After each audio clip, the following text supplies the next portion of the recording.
नमस्कार। आज हम बात करेंगे गोरखपुर और आसपास की कुछ अहम खबरों पर। ये गो गोरखपुर के सिद्धार्थ श्रीवास्तव की रिपोर्ट पर आधारित हैं। तो पहले एक नज़र डालते हैं आज की मुख्य बातों पर, फिर थोड़ा डिटेल में समझेंगे। जी बिल्कुल। तो देखिए, गोरखपुर यूनिवर्सिटी के एंट्रेंस रिजल्ट्स आ गए हैं और हाँ, लड़कियों ने फिर बाजी मारी है।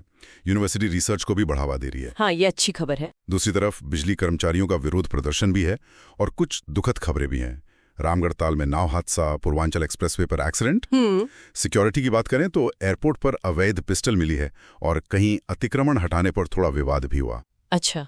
और एक बस्ती से भी एक बहुत दुखद खबर है। जी। तो चलिए शुरुआत गोरखपुर यूनिवर्सिटी से ही करते हैं।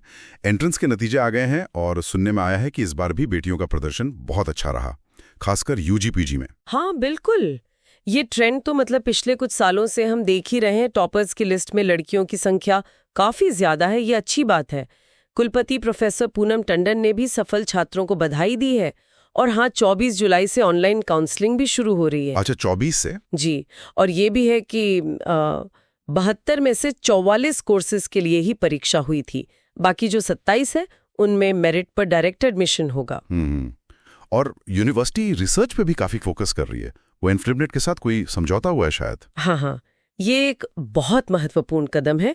इन्फ्लिबनेट मतलब information and library network centre, ये यूजीसी का ही एक ऑटोनॉमस इंटर यूनिवर्सिटी सेंटर है।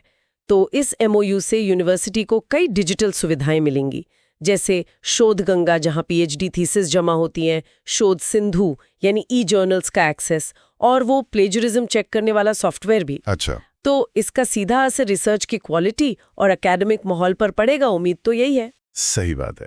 अच्छा, एकेडमिक से ही एक और अच्छी खबर है, डॉक्टर अवधेश कुमार को कोई सम्मान मिला है। जी, डॉक्टर अवधेश कुमार ये कृषि एवं प्राकृतिक विज्ञान संस्थान में असिस्टेंट प्रोफेसर हैं।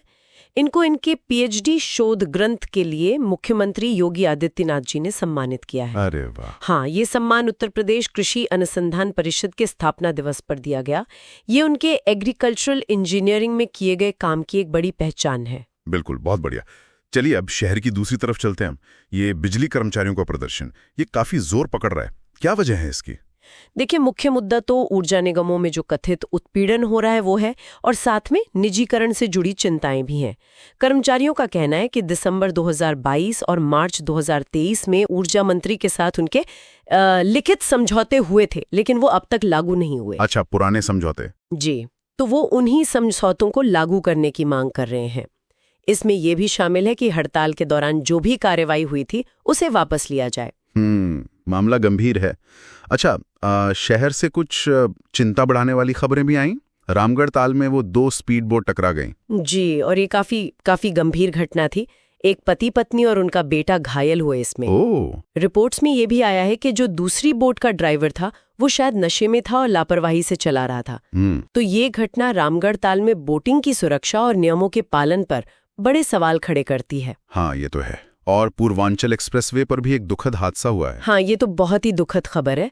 गोरखपुर के गोला कस्बे का एक परिवार लखनऊ से वापस आ रहा था जब सुल्तानपुर के पास उनकी कार एक खड़े ट्रक से टकरा गई। अरे बाप रे। हादसे में 19 साल की एक लड़की दिशा गुप्ता, उसकी मौत हो गई और परिवार के बाकी लोग घायल हैं। ये घटना फिर याद दिलाती है कि एक्सप्रेसवे पर तेज रफ्तार के बीच सेफ्टी कितनी जरूरी है। बिल्कुल बिल्कुल।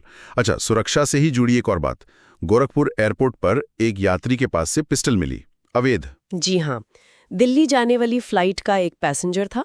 उसके सामान की चेकिंग में ये पिस्टल मिली। सीआईएसएफ ने उसे पुलिस को सौंप दिया है। अब देखिए, ये एयरपोर्ट की सिक्योरिटी की मुस्तैदी तो दिखाता है, पर सवाल ये भी उठता है कि कोई अवैध हथियार लेकर एयरपोर्ट परिसर तक पहुंच कैसे गया आखिर? हाँ, ये सोचने वाली बात है।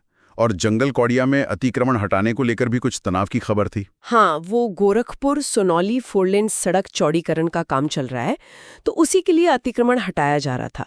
कुछ स्थानीय लोगों ने इसका विरोध किया। किस बात पर? उनकी मांग थी कि भाई पहले उन्हें सही मुआवजा मिले, उसके बाद ही उनके घर या दुकान तोड़े जाएं। बाद में खैर अधिकारियों ने समझाया तो मामला शांत हुआ, लेकिन ये दिखाता है कि विकास परियोजनाओं में मुआवजे और पुनर्वास का मुद्दा कितना संवेदनशील होता है। सही कहा।